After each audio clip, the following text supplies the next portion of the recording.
Welcome to our channel. Bunny ఫ్యామిలీలో mega సంధి. Bunny మెసేజ్తో Ram Charan shock అయినట్టుగా వస్తున్న వార్తల వెనుక వాస్తవాలేంటి, అసలు ఆ మెసేజ్ వైరల్ అవ్వడానికి కారణం ఏంటి అని మనతో మాట్లాడడానికి సినీ అనలిస్ట్ శ్రవణ్ గారు ఉన్నారు. సార్తో మాట్లాడదాం. నమస్తే అండి. నమస్తే అండి. సో మెగా ఫ్యామిలీలో భారీ సంధి అంటే కలిశారు అన్న ఈ సంకేతాలు అయితే వినిపిస్తున్నాయి ప్రస్తుతం.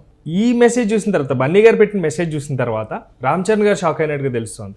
అది ఏంటండి ఇదంతా కూడా, ఏంటి ఈ తతంగం అంతా ఎక్కడైనా జరిగిందా లేకపోతే వైరల్ అయిపోతుంది? మ్యాటర్ ఏంటని తెలుసుకునే లోపల ఎక్కడుందో కూడా అర్థం కావట్లేదు. అది కేవలం సోషల్ మీడియా వార్త.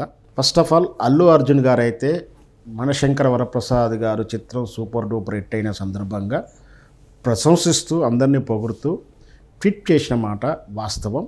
ఆయన పర్సనల్ అకౌంట్లోనే వచ్చిన వార్త వాస్తవం. కానీ ఆ తర్వాత జరుగుతున్నటువంటి చర్చ ఏంటంటే ఏదో రామ్ చరణ్ షాక్ అయ్యాడని, Allu family and mega family మధ్య సంధి కుదిరిందని మసాలా అంటారా? ఈ రెండు వార్తలు ఖండించాల్సిన వార్తలు. ఫస్ట్ ఆఫ్ ఆల్ ఏంటంటే అల్లుకును మెగా ఫ్యామిలీ మధ్యలో విభేదాలు లేవని స్పష్టంగా చెప్తాను.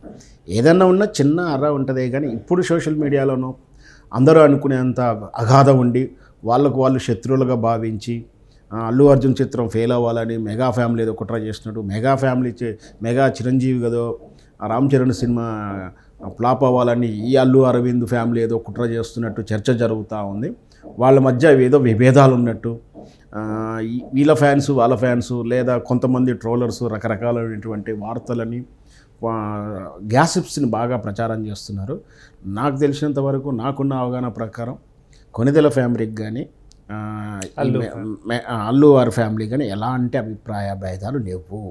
ఒకవేళ ఉన్న చిన్న అర్ర ఏదో ఉన్నా కూడా ఓ ఫ్యాక్షనిస్టులా ఇద్దరు కలిపి కొట్టుకోవడానికి, ఒక కక్షలు తీర్చుకునేంత అయితే లేదు. అంటే ఉన్నదాన్ని కాస్త పెద్దగా చేసి లేనిపోని గాసిప్స్ రాయడమే జరుగుతుంది. Number 1 point. ఈ పాయింట్ కానీ ఎట్లాగో ఖండించారు కాబట్టి ఆటోమేటిక్గా వాళ్ళ మధ్య ఏదో ఉన్నంత మాత్రాన, ఏదో ఆయన సిచ్యువేషన్ మాత్రట ఆయన రామ్ చరణ్ ఏదో షాక్ అయినట్టు, వాళ్ళ మధ్య ఏదో సంధి కుదిరినట్టు అని భావించాల్సిన అవసరం లేదు. మంచిగా ఒక అకేషన్, ఒక పుష్ప చిత్రం ఉన్నప్పుడు ఆయనకు సూపర్ డూపర్ హిట్ వచ్చింది. అనుకోని సంఘటన జరిగినప్పుడు వాళ్ళు స్వలంబరంగా నిలబడ్డారు, వెంటనే నిలబడ్డారు. సరే, దాన్ని రాజకీయం చేయలేదు. వాళ్ళ మీద జనరల్గా మనకు కష్టం వచ్చింది అని చెప్పి అవతల పార్టీని, అంటే ఎవరైతే అరెస్ట్ కారణమయ్యాలో వాళ్ళ మీద వీళ్ళేం ఛాలెంజ్ లేరు, అట్లాంటివి ఏం చేయలేదు. బట్ ఆ కష్టకాలంలో వాళ్ళు కూడా ఈ అల్లు అర్జున్కి భరోసాగా ఉన్నారు. అంటే దాని అర్థం ఏంటి, వాళ్ళ మధ్యలో సత్యమ్మల్లో ఉన్నాయని. ఒకటే కాంపౌండ్ అంటున్నారు. ఒకటే కాంపౌండ్. సరే, ఇప్పుడు ఎవరైనా సరే ఇద్దరు అన్నదమ్ములు ఉన్నప్పుడు కూడా ఒక అన్న ఆయన కెరీర్, ఇప్పుడు మనోజ్ విష్ణు తీసుకుంటే ఆయన చిత్రం హిట్ కావాలని ఆయన కోరుకుంటాడు, ఈయన చిత్రం హిట్ కావాలని ఈయన కోరుకుంటాడు. పైగా అన్న చిత్రం తమ్ముడు చిత్రానికి మంచి ఇద్దరు కూడా కోరుకుంటారు. అట్లాగే వీళ్ళ మధ్య ఏదైనా అనుబంధం ఉన్నా ఏదన్నా కూడా ఇండివిజువల్గా వాళ్ళ చిత్రాల మీద ప్రేమ ఉంటుంది. ఆటోమేటిక్గా ఎదుటి వారి చిత్రం కూడా హిట్ అవ్వాలని కోరుకుంటారు.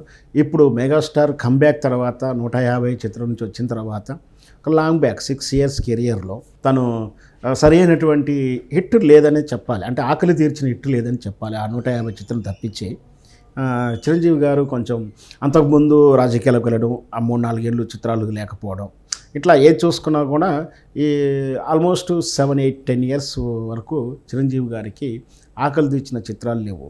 సో దాంతో కొంచెం డిసప్పాయింట్ ఉన్నటువంటిది. ఈ 7-8 సంవత్సరాలలో సినిమా ట్రెండ్ కూడా మారిపోయింది. అంటే రెమ్యునరేషన్లు మారిపోయాయి, సినిమా పాలసీలు మారిపోయాయి. అంటే రిలీజింగ్ అప్పుడు ఏరియా డిస్ట్రిబ్యూటర్, అంటే ఏరియా వైజ్ నైజాం, సీడెడ్ ఇట్లా ఏరియా వైజ్గా ఇచ్చేవారు, రెంటెడ్ బేస్గా ఇచ్చారు. ఇప్పుడు అలా లేకుండా ఇప్పుడు మొత్తం ఒకే రోజు రిలీజ్ రోజే 100-1000 థియేటర్లు రిలీజ్ చేయడం, గ్రామీణ స్థాయి దాకా కూడా డైరెక్ట్ రిలీజ్ డేట్ సినిమా వెళ్ళడం, 500 కలెక్షన్లు, 300 కోట్ల కలెక్షన్లు, 1000 కోట్ల కలెక్షన్ల క్లబ్బులు అని చెప్పేసి కాంపిటీషను. ఆ రోజుల్లో అంటే తెలుగు మార్కెట్లో సినిమా రిలీజ్ అయ్యేది కర్ణాటక లాంటి స్టేట్లో, బెంగళూరు అట్లా మెయిన్ పట్టణాల్లో మాత్రమే మన భాష చిత్రాలు, లేదా తమిళనాడులో కొంత 70 చిత్రాలు ఉన్నాయి. కానీ ఇప్పుడు ఆ రోజు లేదు. ఈరోజు ప్యాన్ ఇండియా లెవెల్లో, అంటే హిందీలో కానీ ఇతర లాంగ్వేజ్ రిలీజ్ చేసుకోగలగడం, ఎట్ ద సేమ్ టైం ఓవర్సీస్లో కూడా మంచిగా చేసుకోగలగడంతో మార్కెట్ స్టెమినా పెరిగిపోయింది. ఈ తరుణంలో మెగాస్టార్ చిరంజీవి గారికి ఇప్పుడు నువ్వు అందుతున్న వారం వరకు ఈ 1 week దగ్గర 1 week అవుతుంది కదా, ఆల్రెడీ 400-500 కోట్ల కలెక్షన్కు, 400 దాటి 500 కలెక్షన్లకు వస్తుందని వార్త తింటున్నాం. సో మొదటిసారిగా చిరంజీవి గారి కెరియర్లో 500 కోట్ల నెంబర్ అనేది తింటున్నాం. బట్ ఆ 10 సంవత్సరాల కింద ఆయన చిత్రాల్లో ఉన్నటువంటి కోట్ల కలెక్షన్ ఆ రోజుకి కూడా ఆయనదే స్పెషల్గా ఉండేది. సో ఇంత విజయం వచ్చినప్పుడు అల్లు అర్జున్ తన ఒక రకంగా బాస్ గాని అంటే చిరంజీవి గారి వెనకాల వచ్చినట్టుగా చెప్పాల్సింది. అంటే అల్లు అరవింద్ వీళ్ళంతా తెర వెనుక ఉన్నా కూడా చిరంజీవి గారు దగ్గరుండి ప్రమోట్ చేయడం కానీ, చిరంజీవి గారి తరపున ఉండడం కానీ, తర్వాత ఈయన స్వయం కృషి మీద పైకి వచ్చినాడు అల్లు అర్జున్. మనం చూసే మొదటి సపోర్ట్ అంటారా? ఉంటుంది, సపోర్ట్ ఉంటుంది, ఖచ్చితంగా ఉంటుంది. రెండు కళ్ళు లాంటి అంటే అల్లు అరవింద్ గారి ప్లానింగ్ కానీ, అరవింద్ గారి కానీ మేనేజ్మెంట్ చేస్తూ చిరంజీవి గారు కష్టపడితే ఆ కెరీర్ వచ్చింది. చిరంజీవి గారు కష్టపడుతుంటే అల్లు అరవింద్ గారు వెనకాల ఉన్నాడు, వెనకాల ఆయన చేస్తుంటే ముందు ఆయన కష్టపడుతున్నాడు. సో వాళ్ళదంతా వాళ్ళ మధ్య ఉన్నటువంటి మొదటి నుంచి కూడా ఉన్నటువంటి అనుబంధమే. దానివల్ల చిరంజీవి లేకుంటే అల్లు అరవింద్ లేడు, అరవింద్ లేకుంటే చిరంజీవి లేడు అనేది వాళ్ళిద్దరు తెలుసుకోవాల్సిన విషయం. కానీ వాళ్ళ మధ్య ఏదో భేదాలు వచ్చినట్టుగాను, వాళ్ళు ఒకరి చిత్రాన్ని ఒకళ్ళు నష్టపోవాలని చూస్తున్నట్టుగా రకరకాల రూమర్లు జరుగుతున్నాయి. ఇప్పటి వార్తలో కూడా నిజం లేదు. అంటే అల్లు అర్జున్ గారు ట్వీట్ చేసిన మాట వాస్తవం, ప్రశంసించిన మాట వాస్తవం. హీరోని, హీరోయిన్లని, డైరెక్టర్లని, మ్యూజిక్ డైరెక్టర్ని, పేరున ఆర్టిస్టుని, పేరున టెక్నీషియన్స్ మెన్షన్ చేస్తూ ప్రశంసిస్తూ ఆనాటి వెలుతురు అంటే ఆ ల్యాంబ్లైట్లోకి వచ్చాడు చిరంజీవి. అంటే అప్పుడు దొంగ మొగడు, ఘరానా మొగడు, అల్లుడా మజాక్ లాంటి చిత్రాలలో కామెడీ టచ్ బాగా ఉండేది. సో ఆ తరహా చిత్రాల్లోనే ఇప్పుడు కూడా అదే కామెడీ టచ్ తోటి ఫ్యామిలీ ఓరియంటెడ్ చిత్రం తీశాడు. సుస్మిత గారిని ప్రత్యేకంగా విష్ చేసినట్లు తెలుసు. సుస్మిత ప్రొడ్యూసర్ కాబట్టి ప్రొడ్యూసర్ని కూడా ప్రశంసించారు. సుస్మిత అంటే సో వీళ్ళంతా కూడా కుడియడం అంటే ఒక 3 years 2 years వేరియేషన్స్ ఉన్నా కూడా ఒకే ఏజ్ ఒకే జనరేషన్ ఒకటే కాబట్టి కలిసి పెరిగారు. వాళ్ళ మధ్య అనుబంధం ఉంటుంది కాబట్టి ప్రత్యేకంగా ఆమె మీద అభిమానం ఉంటుంది. ప్లస్ ఇంకొకటి ఏంటంటే నిర్మాత కూడా ఆమెను కూడా మెన్షన్ చేస్తూ గారపాటి సాహుని కూడా మెన్షన్ చేస్తూ కృతజ్ఞతలు చెప్పాడు, ప్రశంసించాడు. సో అల్లు అరవింద్ గారు చేసిన ట్వీట్ని మనం స్వాగతించాల్సి ఉంటుంది. ప్రత్యేకంగా సుసి కొనిదల అంటూ కూడా చేశారు.